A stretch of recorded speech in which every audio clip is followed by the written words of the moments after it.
Friday, December 5th, 1952. The people of London awoke to a world that seemed quite ordinary for early winter. There was a light frost in the air, and a common mist swirled over the Thames.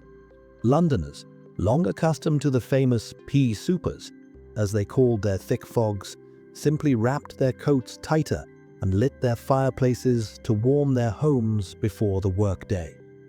No one knew that this day would mark the beginning of the strangest and quietest disaster in human history. By noon, the sky, which should have been grey, suddenly began to take on a sickly, yellowish-black hue. An anticyclone had trapped cold air over the city, and the smoke from millions of chimneys, instead of dispersing, began to sink back down onto the streets. By evening, the city literally began to vanish. This wasn't fog in the traditional sense. It was a dense, oily suspension of soot, sulfur, and grime. Streetlights turned into dim, barely visible smudges that failed to illuminate the path, instead only highlighting the depth of the encroaching darkness. People returning from work suddenly found they couldn't see their own shoes, landmarks familiar since childhood. Big Ben, St. Paul's Cathedral, Piccadilly, dissolved into the sticky gloom. The city that had just been buzzing and alive suddenly went silent, plunging into an unnatural, muffled stillness. But the most terrifying part began when the smog started leaking inside buildings. It spared no one.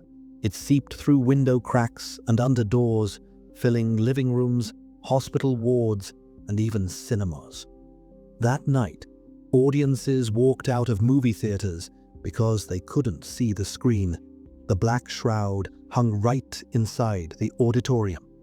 A sharp, acrid smell of rotten eggs and burnt coal hung in the air, making eyes water and breath catch in throats. Londoners still tried to joke, tying scarves and handkerchiefs over their faces, but by nightfall, the joking stopped. The city had turned into a giant gas chamber, and thousands of people, without knowing it, were taking their final breaths in this black, impenetrable void. To understand how a common fog turned into a killer, one must look at the sky over London at that time.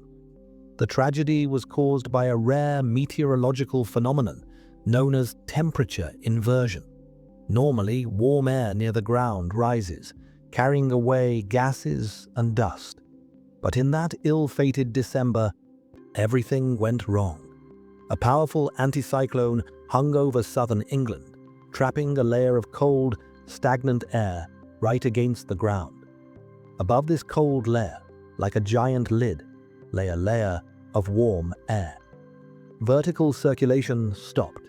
London found itself trapped inside an invisible reservoir with no way out. But inversion itself is just physics. Man brought the death. London in 1952 was a city that literally lived on coal. Thousands of factories, power stations, and steam locomotives belched tons of soot into the sky around the clock. And because of the biting cold, millions of residents began stoking their fireplaces with double the intensity. This entire toxic cocktail of sulfur dioxide, carbon dioxide, and soot particles rose up, hit the warm lid of the inversion, and fell back down onto people's heads. Every second, the concentration of poison in the air grew. The transparent fog turned into a pea souper, a thick chemical suspension that corroded metal, stained buildings black, and turned citizens' lungs into filters for industrial grime. It was a perfect trap. Sulfur dioxide, when in contact with the moisture of the fog, turned into droplets of sulfuric acid. In effect, Londoners began to breathe an acidic mist. Doctors would later calculate that during those days, the concentration of pollutants in the air exceeded the norm, dozens of times over. But the most insidious part was that in the early days, no one understood the scale of the threat. To the authorities, it looked like just very bad weather, and people continued to toss coal into their stoves to stay warm, only adding more poison to the very trap that had already begun to claim its first lives. The steel trap had snapped shut, and an entire metropolis was suffocating under its black dome. By the third day, the Great Smog had completely paralyzed London. The city that never slept sank into an eerie, viscous numbness. Surface transport ground to a halt. Bus and truck drivers simply could not see the hoods of their vehicles.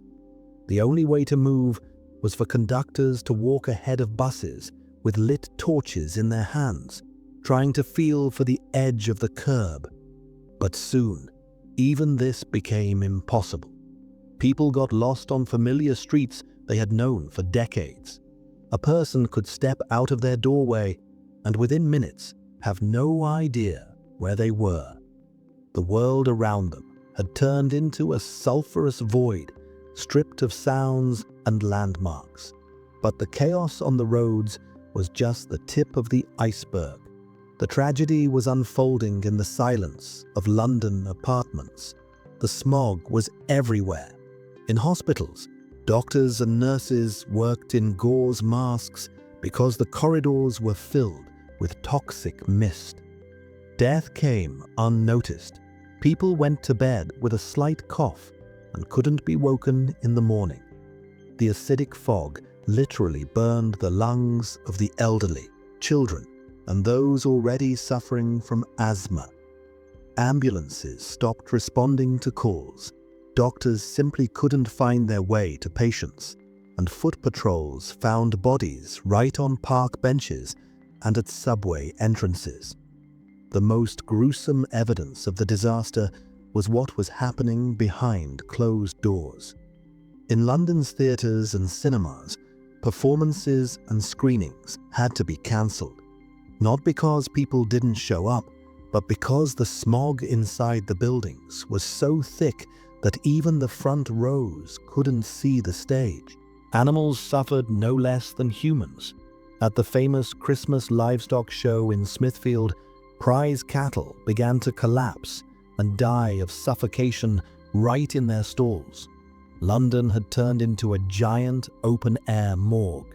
The city went blind, deaf, and began to slowly suffocate in its own soot, while the authorities continued to hope that tomorrow the wind would finally disperse this deadly pea souper.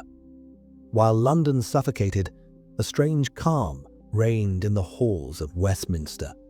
The government, led by the legendary Winston Churchill, initially refused to acknowledge that anything extraordinary was happening. To the politicians, it was just a very thick fog, an unpleasant but customary inconvenience of British life. While people were dying by the hundreds, ministers claimed that the culprits were the flu or common winter ailments. The authorities were afraid to admit the truth. An economy built on cheap coal had begun to kill its own citizens. This political blindness cost London thousands of lives that could have been saved if a ban on burning fuel or an evacuation of the most vulnerable had been implemented in time. But the death statistics could not be hidden for long. Hospitals were overcrowded to such an extent that patients lay in corridors, suffocating in the same mist they were trying to escape. When the smog finally began to lift on the fifth day, the city was faced with a scene worthy of medieval plague chronicles. Mortuaries were packed to the ceiling. Undertakers worked around the clock, but there were so many orders that London literally ran out of wood for coffins. Funeral flowers became a rarity. Families had to wait weeks to bury their loved ones. The figures released later shocked the world. In the 5 days of the black gloom, more than 4,000 people died. But that was only the beginning. In the following months, another 8,000 Londoners died from the effects of inhaling the toxic cocktail. The total toll, 12,000 lives. This was more than London lost during many weeks of the most intense Luftwaffe bombings in World War II. But back then, the enemy had a face and planes. Now, the enemy was invisible, silent, and birthed by the city itself. The Great Smog proved that modern civilization could be destroyed not only by bombs, but by its own refusal to see the poison in the air it breathes. The Great Smog of 1952 became a painful point of no return for humanity. When the toxic shroud finally dissolved under fresh gusts of wind from the Atlantic, Britain found itself in a new reality. It was no longer possible to ignore the deaths of 12,000 people, the shocking realization that air, the very symbol of life, had become a weapon of mass destruction, sent shivers through society. Under pressure from the public and surviving families, the government was forced to take unprecedented measures. 4 years later, in 1956, the Clean Air Act was passed, the first law in world history to explicitly ban the burning of dirty coal in urban areas. It was a true revolution. Thousands of factories were forced to move outside city limits or switch fuels, and Londoners began a mass transition to gas and electricity. The cozy fireplaces celebrated in literature became a thing of the past, victims of progress and safety. But the price of this progress was paid in the lives of those who suffocated in the fog of '52. Because of this tragedy, modern metropolises look the way we know them today. It was from the ashes and soot of the London smog that the global environmental movement was born, forcing us today to reconsider every emission into the atmosphere. Today, London is a city of clear skies and bright lights, where fog is merely a rare and romantic natural occurrence. But the memory of the Black Week of 1952 still lives in the old brick walls that took decades to scrub clean of ingrained soot. This story serves as a constant reminder that nature does not forgive carelessness. We tend to think of our civilization as invulnerable, but sometimes all it takes is a few windless days and our own selfishness for the world to plunge back into impenetrable darkness. London survived to tell this story, a story of how a city almost choked on its own breath, and how the right to breathe clean air was once bought at the highest price.